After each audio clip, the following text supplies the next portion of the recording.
नमस्कार दोस्तों, जियोपॉलिटिक्स में अभी एक ऐसा टॉपिक जो सबसे हॉटेस्ट माना जा रहा है, that is of course India और कनाडा के बीच में ये जो डिप्लोमेटिक इश्यू चल रहा है, राइट, दैट्स द वन। अब इंडिया और कनाडा के बीच में इश्यू चल रहा है और लेटेस्ट खबर ये आ रही है कि हमारे फॉरेन मिनिस्टर एस जयशंकर साहब जो हैं वो फिलहाल यूएसए में हैं और यूएसए में उनकी मुलाकात एंटोनी ब्लिंकन, जिनको आप अपनी स्क्रीन पर देख सकते हैं, ये यूएसए के सेक्रेटरी ऑफ स्टेट है, यानी कि ये यूएसए के फॉरेन मिनिस्टर हैं। तो हमारे फॉरेन मिनिस्टर और उनके काउंटर पार्ट के बीच में एक मीटिंग होने वाली है और ये जो मीटिंग है इसमें इंडिया और कनाडा के बीच में जो डिप्लोमेटिक इश्यू चल रहा है उसकी डिस्कशन होने वाली है। आज हम इस विषय पर विस्तार से चर्चा करेंगे। मेरा नाम है प्रशांत मावानी, आप देख रहे हैं स्टडी ग्लोज। आप मेरे दूसरे लेक्चर्स क्यूरियसली एजुकेशन पर भी देख सकते हैं। डियर फ्रेंड्स, स्टडी ग्लोज की टीम ने मिलकर एक आंसर राइटिंग का कोर्स डिजाइन किया है ना। आंसर राइटिंग जो है वो एक स्किल है और कोई भी स्किल जो होती है उस पर अगर आप राइट तरीके से काम करें तो उस स्किल में आप एक मास्टरी या फिर महारत हासिल कर सकते हैं। आंसर राइटिंग के बिना आपकी नॉलेज जो है वो आप डेमोन्स्ट्रेट नहीं कर पाएंगे।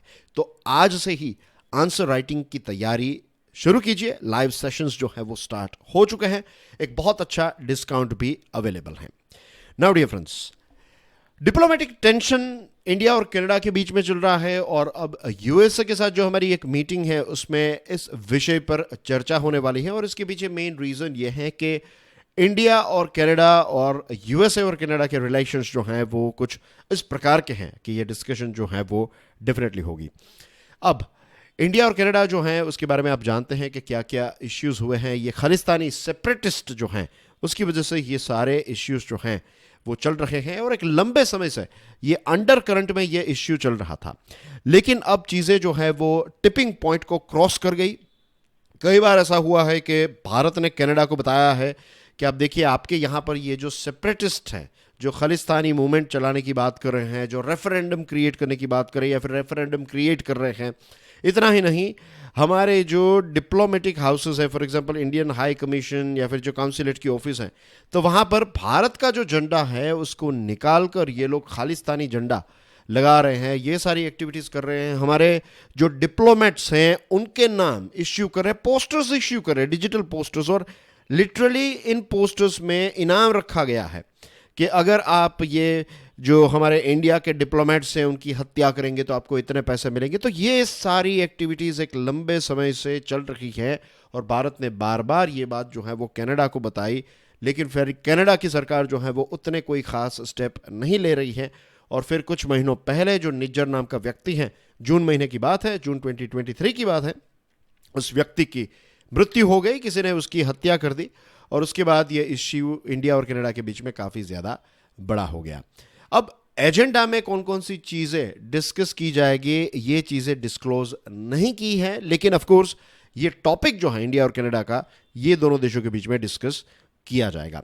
एज वी ऑल नो कि यूएसए और कनाडा जो है वो एक दूसरे के पड़ोसी देश हैं, राइट, नेबरिंग कंट्रीज हैं और इसी के साथ साथ हिस्टोरिक एलाइज भी हैं, बहुत ही पुराने रिलेशंस हैं उनके। और इंडिया और यूएसए के रिलेशंस जो हैं वो काफ़ी ज़्यादा स्ट्रॉन्ग होते जा रहे हैं।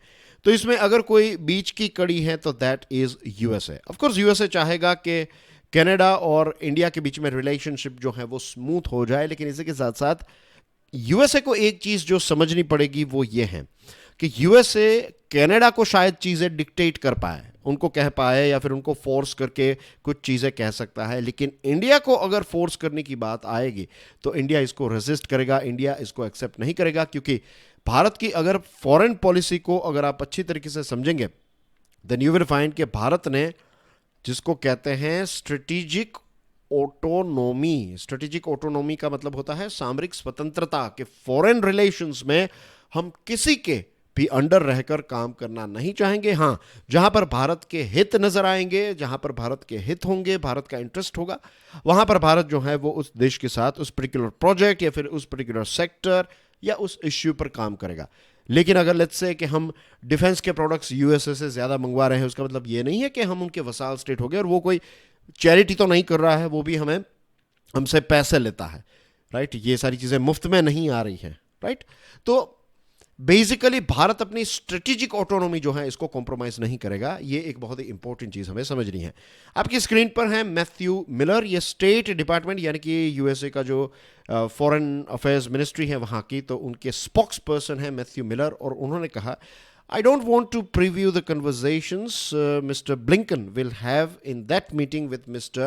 Jaishankar, but as we have made clear, we have raised this, we have engaged with our Indian counterparts on this and encouraged them to cooperate with the Canadian investigation, and we continue to encourage them to cooperate. USA जो है उसने कहा है कि जो Canada की सरकार investigation करना चाहती है तो भारत उसमें कोऑपरेट करे। Now this is not acceptable to India. The reason is कि जो इन्वेस्टिगेशन वो करने की बात कर रहे हैं, राइट, तो भारत ने कई बार कनाडा को भी कहा है कि आप एविडेंस तो दीजिए, लेकिन कनाडा ने किसी प्रकार के एविडेंस नहीं दिए हैं। दूसरी चीज़, इतने लंबे समय से भारत जो है वो कनाडा के ऊपर ये सारी चीज़ें बता रहा था, कनाडा को कह रहा था कि ये सेपरेटिस्ट, टेररिस्ट एक्सेट्रा इवेंट्स आपके वहाँ पर चल रही हैं, ये सारी पॉलिटिकल पार्टीज एक्सेट्रा। तो फिर उस समय पर यूएसए ने कोई स्टैंड क्यों नहीं लिया? ये भी एक बहुत बड़ा प्रश्न है जिस पर हमें सोचना चाहिए। लीडर्स जो हैं दोनों, ब्लिंकन साहब और जयशंकर साहब, ये मीटिंग से पहले जो प्री मीटिंग फोटोज होते हैं उनको अटेंड करेंगे, लेकिन मीडिया के क्वेश्चंस को अटेंड नहीं करेंगे। अभी तो यही सारी चीज़ें जो हैं वो मीडिया में हमें पढ़ने को मिल रही है। ये जो मीटिंग है दोनों के बीच में, ये कनाडा वाली क्राइसिस स्टार्ट हुई उससे पहले ही ये मीटिंग जो है वो प्लान थी, उसके एजेंडा जो थे वो चीज़ों के अलग थे, लेकिन अब क्योंकि ये इंडिया और कनाडा के बीच में इश्यू चल रहा है और ये हॉट टॉपिक बन चुका है, तो अब ये इंडिया कनाडा वाला टॉपिक जो है वो इस मीटिंग में ऐड किया गया है। ट्रूडो सरकार यानी कि जो कनाडा के प्राइम मिनिस्टर हैं जस्टिन ट्रूडो, उन्होंने भारत सरकार पर इल्ज़ाम लगाया कि ये जो निज्जर हैं, निज्जर की हत्या के पीछे भारत की खुफिया एजेंसी रॉ का हाथ है, और 2020 में ही भारत ने निज्जर को एक टेररिस्ट घोषित किया था। इंटरपोल ने भी इस व्यक्ति के खिलाफ रेड कॉर्नर नोटिस जो है वो इश्यू की थी। तो ये जब से इल्ज़ाम लगाया वहाँ की पार्लियामेंट में, वहाँ के प्राइम मिनिस्टर जस्टिन ट्रूडो ने भारत के ऊपर, तब से 4 इंपॉर्टेंट स्टेप्स जो है वो भारत सरकार ने लिया है। नंबर 1, कनाडा की सरकार ने क्या किया, उन्होंने हमारे एक डिप्लोमेट जो हैं उनको घर वापस जाने का आदेश दिया। तो भारत ने भी कनाडा के डिप्लोमेट को यह आदेश दिया कि आप भी अपने घर वापस चले जाइए। दूसरी चीज, भारत ने क्लियरली कनाडा का जो इल्जाम है इसको एब्सर्ड और मोटिवेटेड डिक्लेयर किया। भारत ने यह भी कहा है कि कनाडा को टेररिज्म को अपने देश में कॉम्बैट करने की जरूरत है, राइट। आपके देश में जो एक्टिविटीज हो रही है उसकी इंपैक्ट हमारे देश पर हो रही है, तो this is not acceptable to India. And number 4, Canadians के लिए जो वीज़ा सर्विसेज हैं ये भी भारत ने बंद कर दी है। तो ये 4 इंपॉर्टेंट स्टेप्स जो हैं वो भारत ने उठाए हैं। क्वाड की अभी जो मीटिंग हुई न्यूयॉर्क में, तो इस क्वाड की मीटिंग में 4 देशों ने ऑफकोर्स इसमें पार्ट लिया। क्वाड में है यूएसए, इंडिया, जापान और ऑस्ट्रेलिया। अब न्यूयॉर्क में ये मीटिंग क्यों हुई? Because dear friends, United Nations general assembly event चल रहा है हर साल सितंबर में ये इवेंट होता है, राइट। यूएनजीए का ये मीटिंग होती है, तो बहुत सारे देशों के डेलीगेट्स जो हैं वो यहाँ पर आते हैं।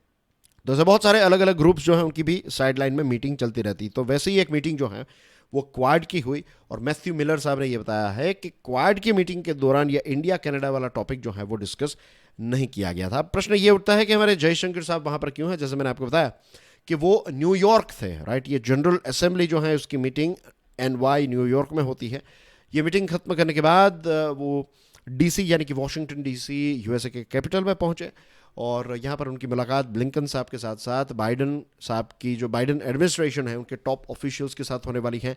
दोनों देश जो हैं वो दोनों देशों के बीच में जो रिलेशंस हैं इसका एक रिव्यू करेंगे। कुछ समय पहले, जुलाई की बात है, हमारे प्राइम मिनिस्टर मोदी साहब जो हैं वो फर्स्ट स्टेट विजिट के लिए यूएसए गए थे। तो उस मीटिंग के बाद क्या क्या तरक्की हुई है रिलेशंस में, ये सारी चीज़ों को रिव्यू किया जाएगा।